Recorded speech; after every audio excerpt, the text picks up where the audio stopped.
evening, ladies and gentlemen, and welcome to the Q-Files. It's the 7th of January. Again, the year is 2004, at least that's what we all are going by.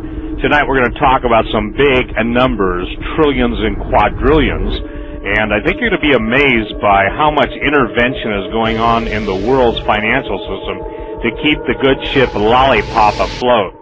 Now, I don't know if you're even able to count to the numbers of a billion, trillion, quadrillion, quintillion, and go on from there.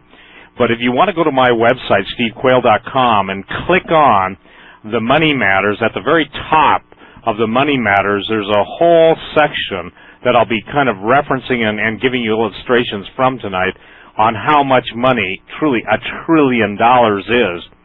Now, ladies and gentlemen, never in the history of this nation or any other nation has a country burned through so much cash, not manufacturing out of capital the money or out of savings, but just printing their way into oblivion.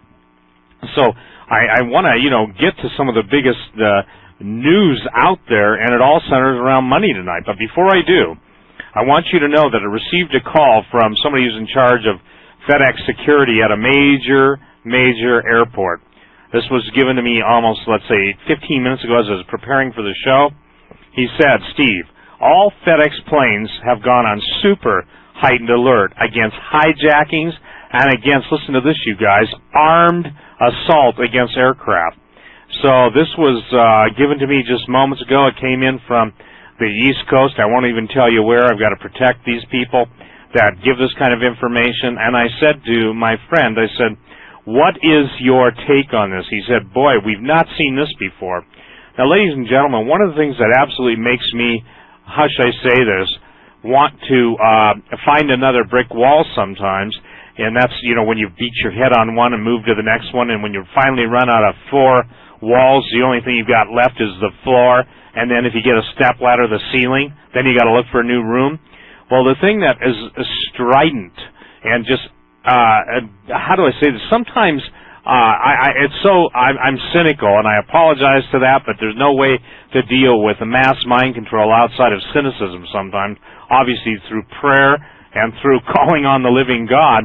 But being human, I find out that my drawbacks in that realm sometimes come to the forefront really quick. The thing that is I'm referring to tonight is, are they going to raise the level? Are they going to lower the terror alert level? Now, somebody sent me an email saying, don't you think, Steve, that when these guys strike, they'll strike when everybody's basically got the cots asleep at the switch or napping? And they said, wouldn't it be in your mind when everything was low, meaning all the alerts were low? Well, that could be, and that's a very good thought, by the way. But I want to share something with you. I just got an email from Doug Hagman, because a lot of people give Doug a lot of garbage. I know they give me a lot of garbage. But let me read this to you, because it's the head of the Air Marshal Service Operations Center. In other words, the guys that are in charge of putting people on aircraft to make sure you get to where you're going and the flights get to where they're going. He said, Mr. Hagman, I would like to take this opportunity to thank you and the analysts for the work you put into your site. I use this site daily in my duties at the Air Marshal Service Operations Center. I have found that your site provides up-to-date, factual commentary and analysis rather than the blathering drivel common to commercial media news organizations. In this age of increased operations, inter-service rivalries are still present, and information is jealously guarded to assure continued future budgets through operational fiats by the agency with the information. In other words, he's saying Agency A won't share it with Agency B, because then it's they don't get their funding next year based on all the good stuff they came up with this year. He said this, I wish I could sign my name to this post, but due to the government policies, I must remain anonymous. And he signed it blank Federal Air Marshal. Now, ladies and gentlemen, and please understand why I'm trying to say this to you. I take this stuff serious. I hope you do. But I'm the one that coined the word, and again, I'm going to have a new section on my website, really good, by Holly and I have been talking about. We're going to put up Q statements. But my definition of the mass media, and this is the kindest thing I can say about it, is they're vomit brokers. they, how should I say this, excel at regurgitation. And so not only are these guys happy enough to have a fresh pile of vomit, but then everybody's got to add a few colors to it, kind of paint by numbers, and this is going to be really gross, I'm sorry. Anybody eating, you may want to skip this part. But the manipulation of the vomit, they'll perfume the vomit, they will change the color of the vomit, but when it's all said and done, it's vomit. It's even beyond mushroom food. So again, I want you to know that the people out there that we hear from daily, Doug and I, these are people, and there are some fabulous people out there that are fully aware of who's behind the terrorism. And I'm not talking about the average, scapegoats, and they're doing their best to make sure that the maximum amount of life can be saved. And again, that's all I can do. I'd like to think that, since I realize that the good ship Lollipop is going down, just like the Titanic, I, for one, want to shut the band up and get people into their life rafts and lifeboats ahead of time. So again, I want you to know that I share this with you for your benefit so you understand. We just don't sit around, what would I say, drinking tequila coming up with this stuff. I don't drink, and neither does Doug, by the way. I'm just saying whoopee, but, it's not the tequila influence. Although there have been times. But listen, tonight I want to talk about just the sheer financial manipulation that's gone on in the Japanese market. It was once stated that Sony stood for Standard Oil of New York. And if you look at the history of Sony, Sony was one of the biggest, most profitable, and still is, corporations in the world.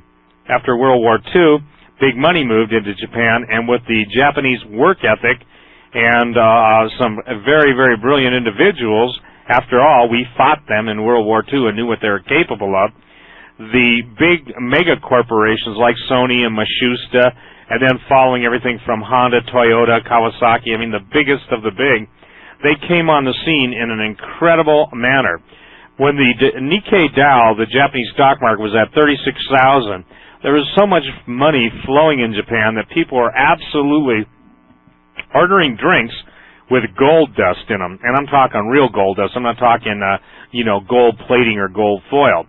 Then, like any excessive society that has so much money they don't know what to do, if you can believe this, the city of Tokyo was valued at more than the entire real estate in the United States of America. So you knew something had to give. Now I'm going to talk to you about the intervention this week of 3 trillion, T-R-I-L-L-I-O-N, yen. Listen to this. It's from Reuters. Japan, worried that a strong yen could hurt an export-led recovery in its economy, spent about 3 trillion yen, $28.3 billion US dollars, in the first 2 days this week to hold the currency down, a market source said on Wednesday. That figure compares with some 20 trillion yen, or 188 billion, spent on yen-selling currencies market intervention the whole of 2003.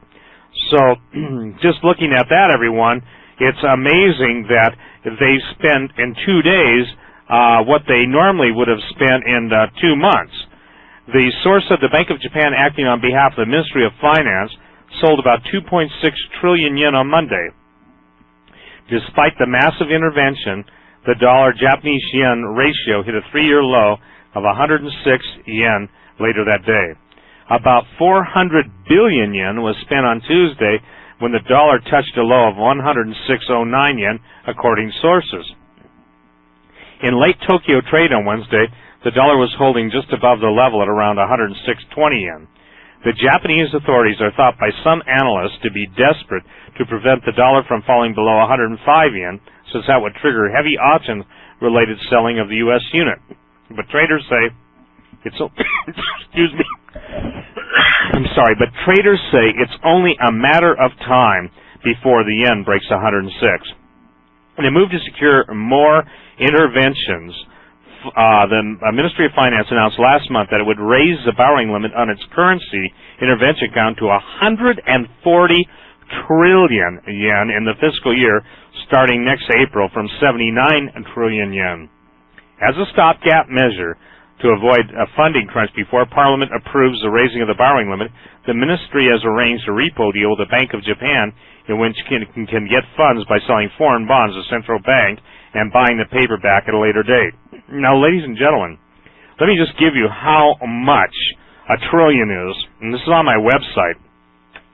If you were to take a trillion pennies, okay, and a trillion, again, is 1,000 billion, you would have a cube that's 273 feet by 273 feet by 273 feet of pennies.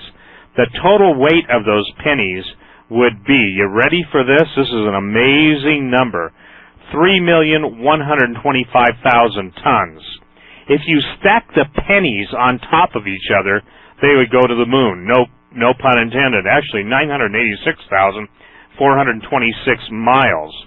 If you laid the pennies flat, touching each penny, they'd cover an area of about 90,000 acres. Now, understand just what the Bank of Japan did. You'd have to multiply this by 3 to get a feel. Now, just imagine, if you will, that obviously you can change the amount of zeros on whatever currency, and it's going to be an amazing event. Now, hey, Steve, could you check all the streams? I'm getting massive, like 10 or 12 emails coming in right now that there are no streams up. Steve, yeah. There was a burp. It's back up. There was a short burp, but it's okay now. Okie doke. Thank you.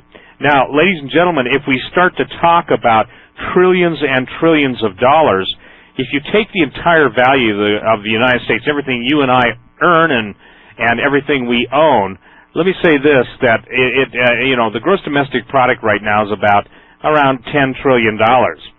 I saw recently where they valued all of Britain's real estate holdings, et cetera, in $10 trillion. So what I've noticed, and I think I did a whole show on this way back in the hidden past, I believe that it was the plan of the international financiers, and still is, to get a massive world and global default almost concurrently. That's what the New World Order boys will need to issue their ultimatum. Can you imagine everybody going broke almost simultaneously and concurrently, at least in the world of paper money and paper assets?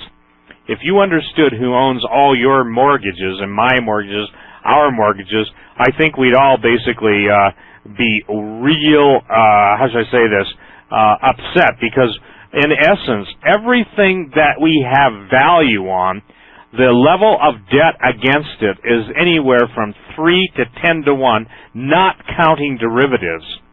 Now, the derivative market, which are financial instruments, or basically IOUs in the computerized matrix worlds of international offset of liability, are somewhere in the $250 to $300 trillion, or a quarter of a quadrillion dollars. Now, somebody said, well, you're talking real money. Well, yes, we are, and I've got to share with you that this is a unique, unparalleled, not only set of numbers, but set of circumstances. So as we come to understanding how much of this stuff is manipulated, it becomes obvious that we're talking numbers that simply, how do I say this, people can't relate to. It's tough to relate to trillions when a $50 bill makes the difference between groceries this week or groceries not, meaning no groceries. So, well, you and I stay focused so much on the vomit that we're presented day in and day out in the mainstream magazines, newspapers, blah, blah, blah. You've got to understand that the real movers and shakers do recognize what's going on, and that's why, again, we're trying to get everyone up to speed on, look, we can't compete with the big guys, and it's just really, really amazing we can follow them. Let's see this. Okay, thank you, Bart. I'll read that afterwards. And by the way, I'm taking wellness formula. Somebody sent me a suggestion for some cough medicine. If you would see my office, which is normally a mess, I got herbal stuff. I mean, I'm not kidding you. I expect to see tree branches out my ears. And I thank those of you who are praying for me. This has been a really rough time. And by the way, we have been sprayed. Before I and everybody else I knew came down with this, we were sprayed in Bozeman beyond anything. And look, I have thousands of photographs that people have sent me from around the country, literally, in a giant plastic container. And I've got, all the photographs I've taken. So when I say it's beyond what I've ever seen, I've seen it all. And I'm not talking about today, but it's really amazing to me just how many people got sick in the current spraying, and again, reporting in from all over the country. As you know, when your body fights off any infection, your immune system gets keyed up, and so I'm convinced that what they do is they spray, and then they wait for all the reports to come in from the hospitals to see how effective they are. Like I said, I don't know if it's political correctness killed us, which will be on our obituary, or basically just how they were too dumb to live. Maybe that's a better statement. It's kind of amazing to me that more people haven't put two and two together, as if we don't have enough stuff to worry about in a given day. Now, Dave sent me this email last night, and it was too late for me to deal with it, but I want to deal with it first off the part of the show tonight. He says this: when you advise that gold will go up, $50 and silver will explode when the powers that be pull the plug and the dollar is sold, we should see the Dow crash. That's what you'd normally think, but not necessarily. The reason why you won't see that, Dave, is due to the massive, at the first sign of a worldwide liquidity crisis, the Fed, meaning the Federal Reserve, has plans, and they'll do it through to sustain the dollar at all costs and to keep the market up. Is there a place where it will panic? Absolutely. But at first, ladies and gentlemen, you can see $50 moves, and you can see 50 cent to $1 moves in silver in one move, and the stock market can go up. It's like the other day when gold went up, the stocks went up 125 points. Now, here's what he says: what do you expect and therefore recommend if one holds non-hedged gold and silver shares? Jim Sinclair recommends holding certificates, but will that be enough? Well, first of all, I agree with Jim Sinclair, and it's fascinating. I called in Bozeman, Montana, the big brokers. You got them in your town, I got them in my town. Only one of them would let you take your stock certificates, and in order to do so, you have to pay them $200. I said, why is that? You ready for this one? Administration fees. But he says this, Dave says, will the gold and silver shares crash as well? No. But again, you've got to have them, because what happens when a brokerage firm buys stock? Let's say they buy 1 million shares of American Barrick. And American Barrick is, $50 a share for, this is just an illustration. And they hold $50 million worth of American Barrick stock. And let's say somebody says, well, we want to go out and we want to hedge that, and we believe Barrick's going to 60. We want to buy another $200 million worth of Barrick stock, or 4-to-1. They take the pool of stock and they hedge it, and they basically speculate with it.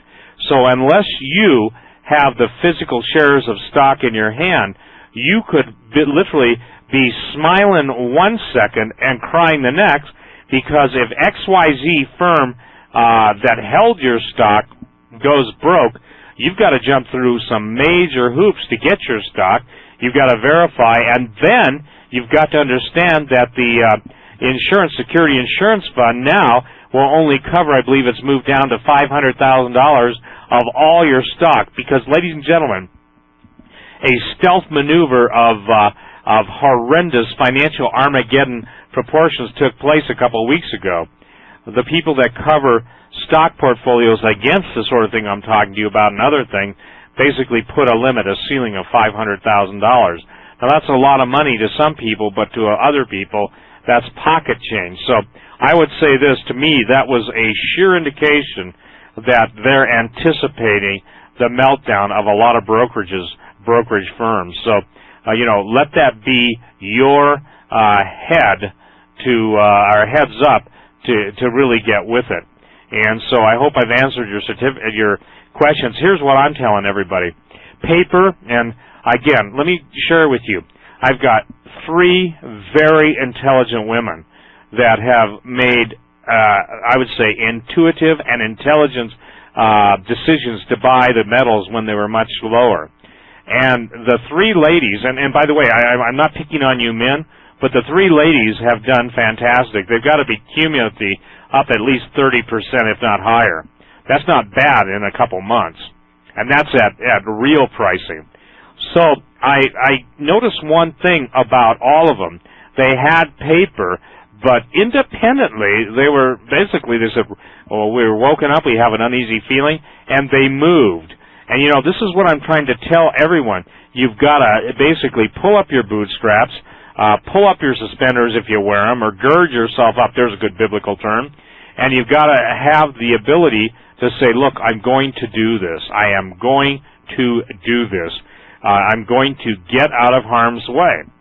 Does it not scare, and I'd like to hear some emails or see some emails, I'd like to read them on the air so everyone can hear them, of what you guys think of, you know, and here's what I'd like. I'd like somebody who's got everything they pretty much own invested, and how you sleep, and I'm not picking on you. I just want to know how you can sleep at night knowing that your whole future, how do I say this, is pretty much in difficult and perilous times.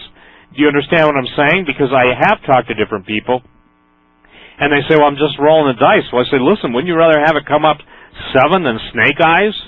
So what I'm trying to encourage everyone, is to look at the numbers, whether the Bank of Japan is intervening, or we're going $16 billion a day some days, where the Federal Reserve is supporting the U.S. market.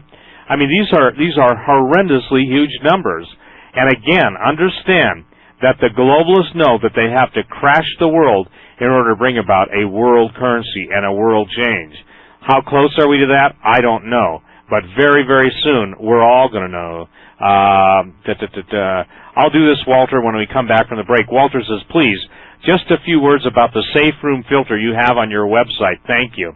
I can tell you this, Joel Skousen, Holly, listened to him. I didn't last night. Joel is one of the smartest men I consider. I don't agree with him. He doesn't agree with me on everything, but he's a very, very smart man. His grandfather, Cleon Skousen, wrote, The Naked Capitalist or The Naked Communist. I think he wrote both.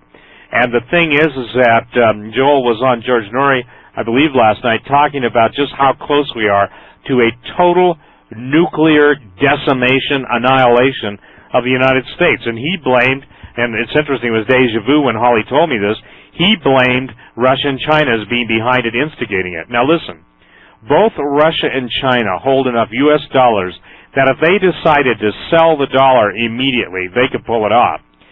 They could do it in such a way, too, that it could be based on some kind of an altered incident in the world markets, and they could pull this off to the point where there would be mayhem and chaos in this country. And before they attack, they want, and listen, I've read enough Soviet war plans and documents, and Jeff Nyquist and others have told you about this for a decade. Joel Skousen talks to you about this. But the Soviet war policy is in full effect, everyone. Glasnost, perestroika, and the meltdown of, or the breakdown or takedown of the Berlin Wall, that was all for outward consumption.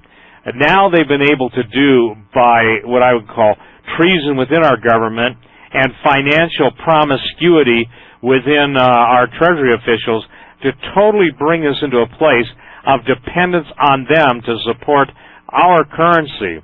Now, sure, we can go martial law, we can go to all the different executive orders in place, but there's never been a time that we can say that we're experiencing the threat level that we're at right now in the economic arena.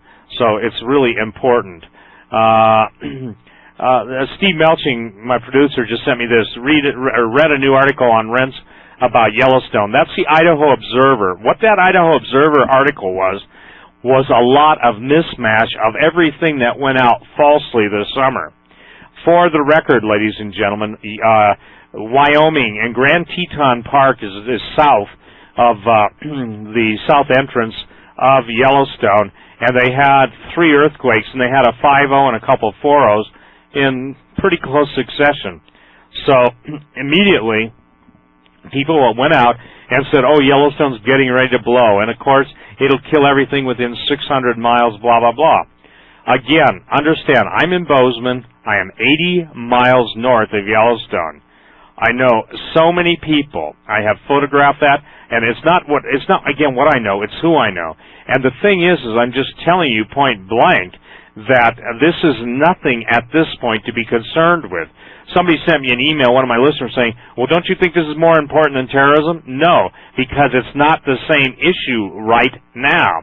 Do I believe the supervolcano will go off someday? Sure. Do I believe it could be helped along with the correct planting of nuclear weapons in the correct areas? Probably.